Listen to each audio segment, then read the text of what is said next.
Taliban air force. ये तालिबानी आतंकवादियों का नया शौक है, नई ताकत है। अमेरिका ने बैग पैक किया और निकल लिए। अफगानिस्तान की सेना ऐसी टूटी कि वो खुद भी बिखर गई और देश भी बिखर गया। मानो तालिबान के हाथ में आधुनिक हथियारों की पूरी फैक्ट्री लग गई हो और हथियार मिलने के कुछ ही घंटों में तालिबानी एयरफोर्स दुनिया की सबसे बड़ी गैर आधिकारिक वायुसेना बन गई। सुपर टुकानो लाइट अटैक लड़ाकू विमान से लेकर MD-530 helicopter, Mi-24 attack helicopter, Mi-17 medium lift helicopter और यहां तक कि एडवांस ब्लैक हॉक हेलीकॉप्टर और L-39 जेट ट्रेनर विमान तक। जाहिर है तालिबान की एयर पावर बढ़ गई है और इसीलिए इसे दुनिया की सबसे बड़ी गैर आधिकारिक एयरफोर्स कहा जा रहा है। लेकिन इन विमानों और हेलीकॉप्टरों को हासिल कर लेना एक बात है और इन्हें ऑपरेशंस में इस्तेमाल करना एकदम अलग चुनौती है। इसलिए अब ये चेक कर लेते हैं कि क्या तालिबान इस एयर पावर का इस्तेमाल कर भी सकता है या नहीं। तालिबान के पास प्रशिक्षित पायलट फोर्स नहीं है, लेकिन इस तरह के वीडियो एक दूसरी ही तस्वीर दिखाते हैं। इसमें कंधार में एक तालिबानी Mi-17 हेलीकॉप्टर उड़ाते हुए दिख रहा है। इससे यह संकेत मिलता है कि तालिबान अफगान सेना के पायलटों का इस्तेमाल अपने मकसद के लिए करने की फिराक में है। अगला नंबर है सुपर टुकानो का। ब्राजील में बने ये सुपर टुकानो लड़ाकू विमान अब तालिबान के हाथ में है। जाहिर है तालिबान के पास इसका इस्तेमाल करने के लिए भी पायलट नहीं है, लेकिन ये माना जा रहा है कि तालिबान इस समय अफगान सेना के पायलट्स को अपने काम के लिए इस्तेमाल करेगा। और यहाँ ये नहीं भूलना चाहिए कि सुपर टुकानो जैसे विमान कहीं भी एकदम सटीक तरीके से बम गिरा सकते हैं। अगर तालिबान कुछ पायलट्स ढूंढ लेता है और उनके साथ अपने कुछ आतंकियों को ट्रेनिंग देता है तो MD-530 जैसे हेलीकॉप्टर का इस्तेमाल वो अपने कुछ स्पेशल ऑपरेशंस में कर सकता है। जब कुंदुज पर अफगानिस्तान का कब्जा हुआ तब ये तस्वीर वायरल हो गई थी। इस तस्वीर में तालिबान के कब्जे में एक Mi-24 अटैक हेलीकॉप्टर दिख रहा था। इसे भारत ने 2019 में अफगानिस्तान को गिफ्ट किया था। इसके रोटर निकले हुए दिखाई दे रहे थे। ऐसे में तालिबान इसे उड़ा तो नहीं पाया होगा, लेकिन तालिबान कनेक्शन के मामले में तेज है। वो अफगान आर्मी या रूस में अपने संपर्क सूत्रों की मदद से इन हेलीकॉप्टर्स को उड़ने लायक बना सकता है। अफगान सेना के हाथ में ये स्कैन ईगल ड्रोन है, लेकिन ये तस्वीरें अब इतिहास बन चुकी हैं क्योंकि अब इस ड्रोन पर तालिबान का मालिकाना हक है। इन डिब्बों में करीने से पैक करके रखे गए एडवांस सर्विलांस ड्रोन तालिबान की ताकत बढ़ाने के लिए तैयार हैं।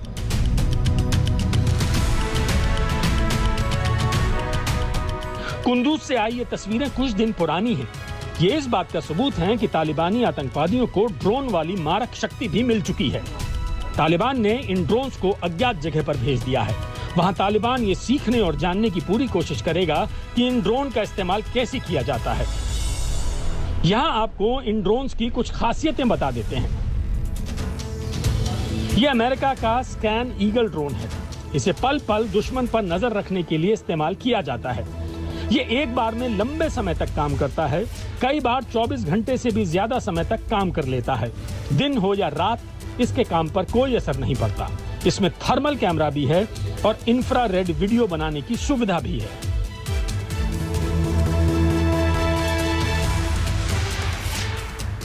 अगर ऐसे ड्रोन्स को मिलिट्री ऑपरेशंस के साथ जोड़ दिया गया तो तालिबान को वो ताकत मिल जाएगी जिसकी किसी ने कल्पना भी नहीं की थी।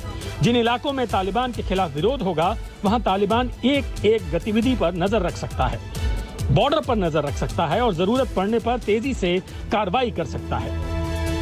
अब तक तालिबान ने ये सारे काम इंसानों की मदद से ही किए हैं और उसके पास बहुत ही सामान्य ड्रोन रहे हैं, जैसे तालिबान का ये हेक्साकॉप्टर जिसे खोस्त प्रांत में गिरा दिया गया था। इन ड्रोन्स का तालिबान के हाथ लग जाना अमेरिका को एक बड़ा झटका है। तालिबान न सिर्फ इसका इस्तेमाल अपने लिए करेगा बल्कि अपने दोस्त चीन को भी इसकी डुप्लीकेट कॉपी बनाने के लिए दे सकता है। इन सारी परिस्थितियों और तालिबान की एयर पावर के पहले चेकअप के बाद हम ये तो नहीं कह सकते कि तालिबान के हाथ में एयरफोर्स और ड्रोन पावर आ गई है, क्योंकि लड़ाकू विमान, आधुनिक हेलीकॉप्टरों और ड्रोन्स को सिर्फ उड़ा लेना ही काफी नहीं होता। इसके साथ साथ इनका मेंटेनेंस भी करना पड़ता है, रिपेयर की जरूरत भी पड़ती है, पैसा भी खर्च होता है। आगे तालिबान इस हवाई साजो सामान से किसी स्ट्राइक या स्पेशल मिशन को अंजाम दे पाएगा या नहीं, ये देखना अभी बाकी है। शिवरूर के साथ ब्यूरो रिपोर्ट, आज तक। तालिबान आज अफगानिस्तान का शासक बना है, लेकिन सच देखा जाए तो 2001 में सत्ता से बेदखल होने के बाद वो अपनी समानांतर सत्ता चलाता रहा। अभी तालिबान के वो चेहरे कौन हैं जिनके दम पर तालिबान की मौजूदा हुकूमत है, जरा उसे देख लेते हैं। मौलवी हिब्तुल्ला अखुंदजादा तालिबान के अमीर उल मोमीन यानी सुप्रीम लीडर की पदवी पर है।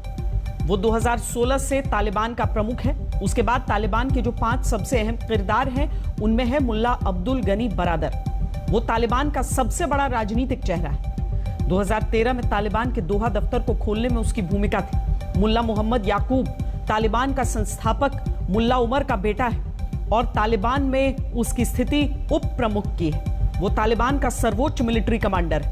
तालिबान का उप प्रमुख सिराजुद्दीन हक्कानी भी है। वो वजीरिस्तान से ऑपरेट होने वाले हक्कानी नेटवर्क का प्रमुख है।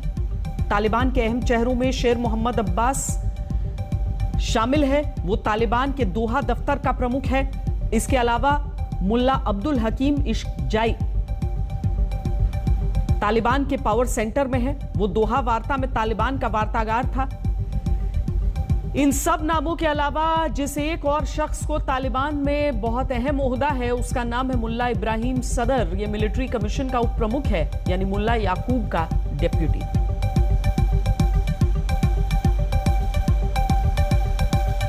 तालिबान ने बीते 20 सालों में अपनी समानांतर सत्ता का पूरा स्ट्रक्चर बनाए रखा। तालिबान का यही स्ट्रक्चर उसे पूरे अफगानिस्तान पर नियंत्रण रखने की ताकत देता है। तालिबान का संगठन तंत्र में क्या है, इसे भी देख लेते हैं। तालिबान में एक रहबरी शूरा है, यानी लीडरशिप काउंसिल। इसमें 26 सदस्य होते हैं। यह तालिबान के फैसले लेने वाली सबसे बड़ी और पावरफुल बॉडी है।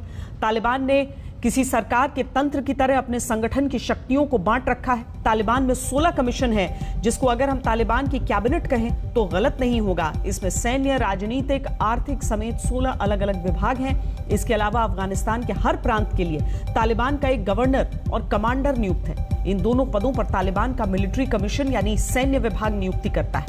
आपको हैरानी भले हो, लेकिन तालिबान ने अपना जस्टिस डिपार्टमेंट भी बना रखा है, जिसमें एक चीफ जज की भूमिका में एक तालिबानी होता है। फिलहाल तालिबान के मुख्य न्यायाधीश के पद पर मुल्ला अब्दुल हकीम तैनात है।